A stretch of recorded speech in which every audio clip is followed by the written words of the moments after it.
Here's everything I took on my 10-day, 2,000-mile motorcycle camping trip through Alaska and Canada.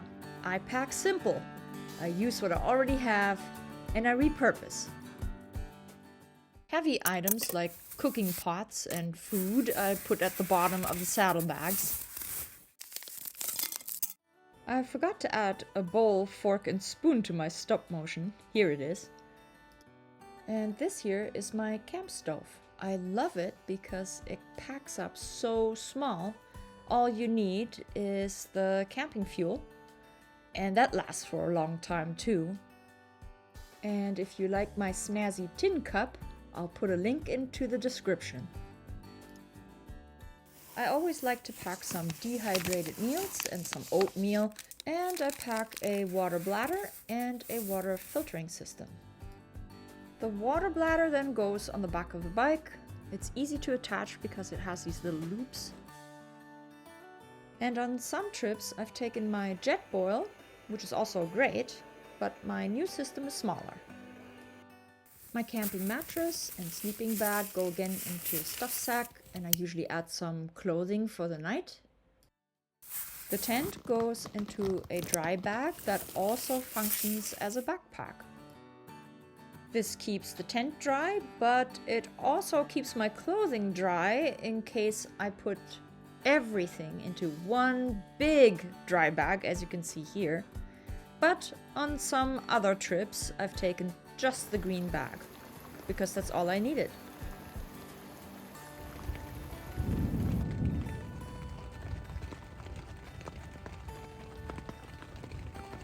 This is my tent. I've been using it for years. I bought it for backpacking trips, so it's light, but not ultra light. It is showing its age and it isn't perfect any longer, but I will use it for as long as it's not completely falling apart. Every summer I give the rainfly a fresh spray coat to keep it rain repellent.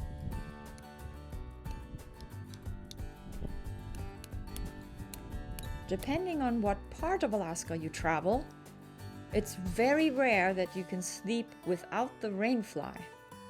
It usually just doesn't get hot enough, and there's always some moisture in the air. I like tents with two entrances, one for me and one for the gear.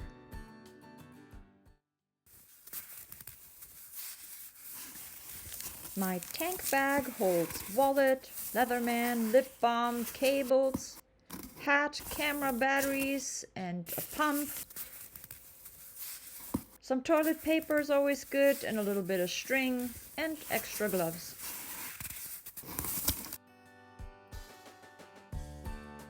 The tank bag looks so huge here, but it actually isn't. Sometimes I think maybe I need just a slightly bigger tank bag. But I do like the clear plastic on the top because I'm old school and I like to write down where I'm going. I repurpose stuff sacks to organize clothing. I brought one pair of pants, one pair of shorts, 3 t-shirts, a sweater, and socks and undies, and thin wool leggings for riding and for when it gets cold at night. And for Ollie, some chain cleaner and chain oil. I also take some oil absorbent rags with me and some gloves. On the fender I carry a spare tube for Ollie. It sadly only holds one. This oversized dry bag is from the 90s and used to be my only way to carry things on a motorbike, and I still use it today. I like to take a book and a journal, and let's not forget a water bottle and some extra shoes. If it gets buggy, I wear a hoodie and hat, and I use mosquito spray and sometimes a head net.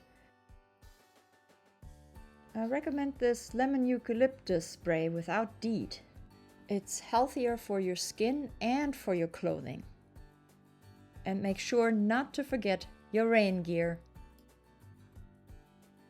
For filming, I use a DJI Osmo Action 4. This is the complete system I carry. Not ultralight, not high-tech, just practical, minimal, and well-loved. My packing style is pure German minimalism. Everything has a job and everything has its place. But after living in Alaska for 25 years now, sometimes my German efficiency meets Alaska chaos.